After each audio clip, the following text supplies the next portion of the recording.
I'm Don Nelson with your 6 on your side headlines for Friday, July 27th. Thanks for joining us. Our top story, the very latest, flames forcing mandatory evacuations in Adams County, southeast of Council. People who are in the Cottonwood, South Exeter, and Cool Creek Road areas are being told to get moving.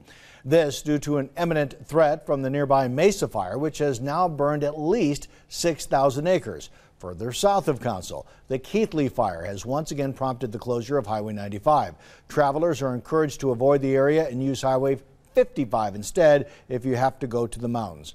But that's also not a great option. Wildfires causing long delays on 55. A fire near Gardenia is holding at about 5.5 square miles and is 60% contained, with cooler overnight temperatures expected to help in the fight. While the road is now open in both directions, plenty of brush trucks and fire teams are working the scene. Drivers are asked to be patient and alert, not just for workers, but also for falling rocks and debris loosened by the fire.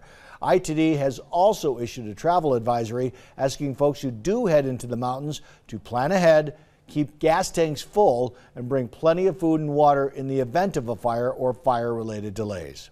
Many of these fires are burning close to roadways, and it's no surprise because that's where they often start. About 90% of wildfires across the country are human-caused, and vehicles are right up there with campfires, cigarettes, fireworks as culprits.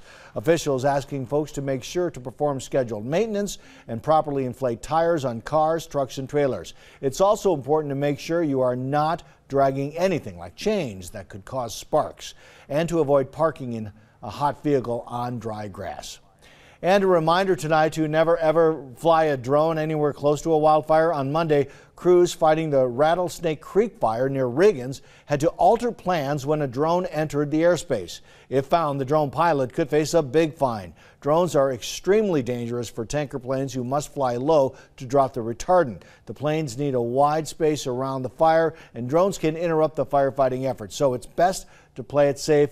Keep your drone on the ground.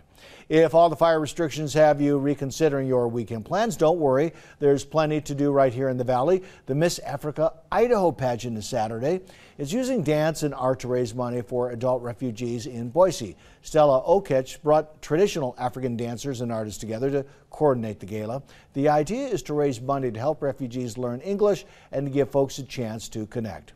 One of Boise's biggest parties is back on the Basque block. This weekend is the San INAZIO, also known as the Basque Festival. The 3-day event is a celebration of Basque music, history, and food. And the last weekend of July also means it's time for the Canyon County Fair.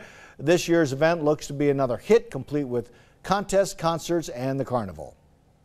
It's just fair time. It's fun. Everybody is having a blast. They're laughing. It's hot.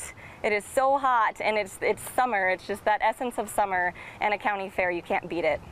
The excitement continues until Sunday at 9 o'clock. Now, Chief Meteorologist Scott Dorval with the On Your Side forecast.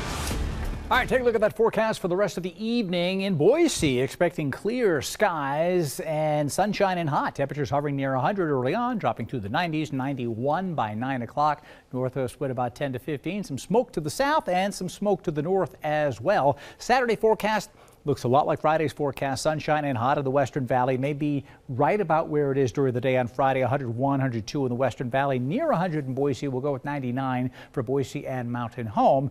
Extended forecast. What a change coming in. 98 on Sunday, and then an extra surge of heat coming in. We could peak at 104 on Tuesday, and then going into Wednesday, Thursday, and Friday, a big drop in temperature. You see that huge drop going from 104 down to 91 by this time next Friday. That would be a nice blast of slightly less hot air coming on into the region. You can get more updates on right here. You go to my Facebook page. I'm updating everybody on the Mesa fire. Just got a brand new photograph in, which I will put on, and reports of ash falling around the Donnelly Lake Fork area from the Mesa fire coming from west to east. That smoke plume. You can get updates there or 6onyourside.com.